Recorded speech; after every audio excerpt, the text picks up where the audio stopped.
No, I'm not kidding you. That's what it's all about.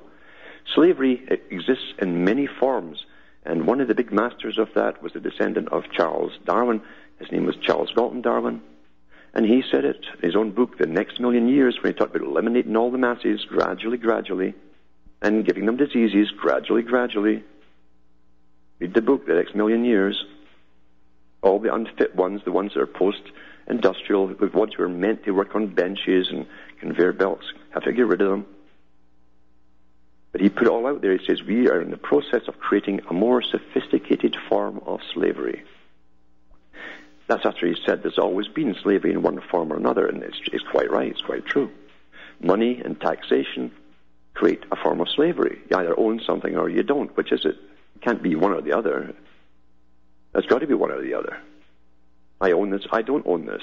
Well, I sort of own this. And then you knock on the door for property taxes or whatever. Then you're out, then they seize your property, steal your property. You call it seizing.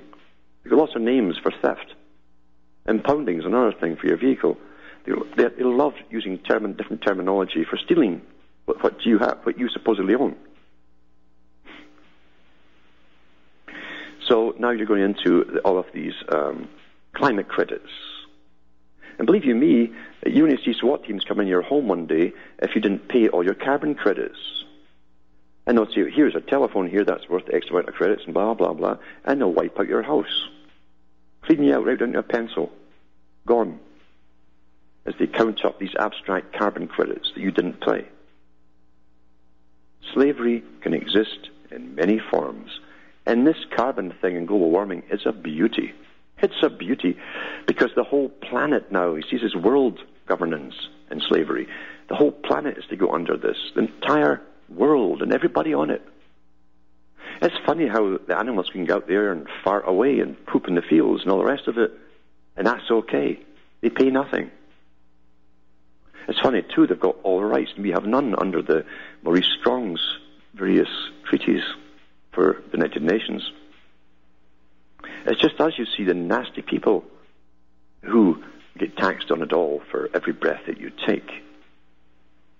What a beautiful con scheme, isn't it? Who would have thought of this? What kind of mind did this come out of? It came out of the minds of a people who ruled the world for a long, long time under other cons. That's where it came from.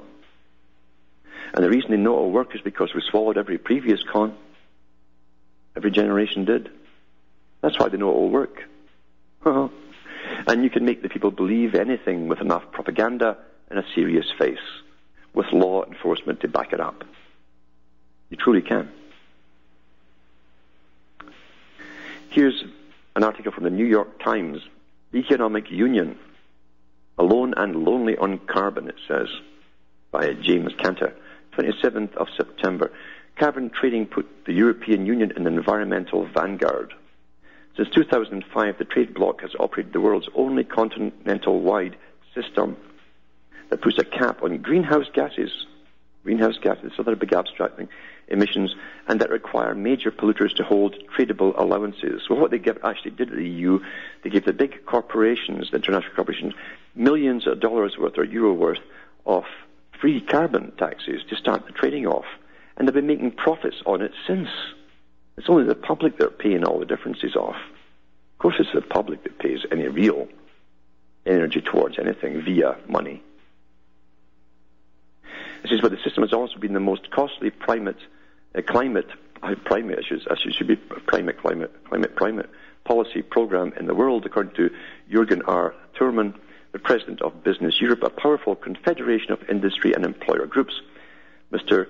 Thurman said European business leaders are desperate to expand the system.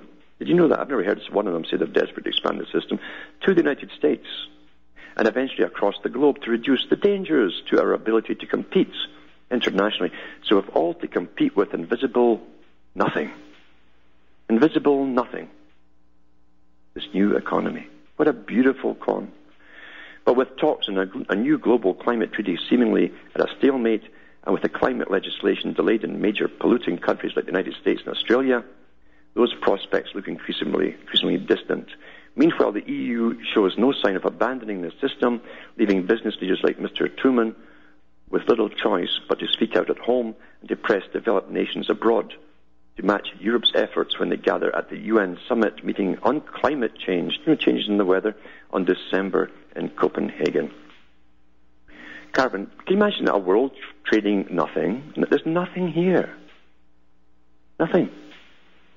There's carbon trading. What do you do? Pump it all into a tank somewhere so you can see all these big tanks full of carbon? Or what? No, there's nothing. It's nonsense.